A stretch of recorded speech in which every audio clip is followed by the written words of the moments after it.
এখন ছেলে আগে বেড়ায়, বাবা বেড়ায় পরে, ছেলে খাবার টিফিন করে দিতে হয়। আমরা শাশুড়িকে নিয়ে আসবে, আমাদের শাশুড়ি আর ওই বাড়িতে নেই, বলতে আমার শাশুড়ি নেই বলে দম বন্ধ। ওনাদের খোলা মেলা জায়গা থেকেও এখন বোনের বাড়িতে আবার এই প্রদীপ নিয়ে আসলো, এই প্রদীপ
দেখি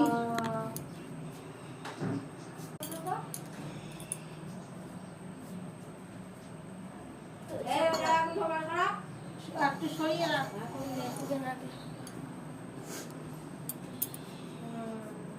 তুই কি কাল বিকাল 4টে চলে গেছে বুঝলি?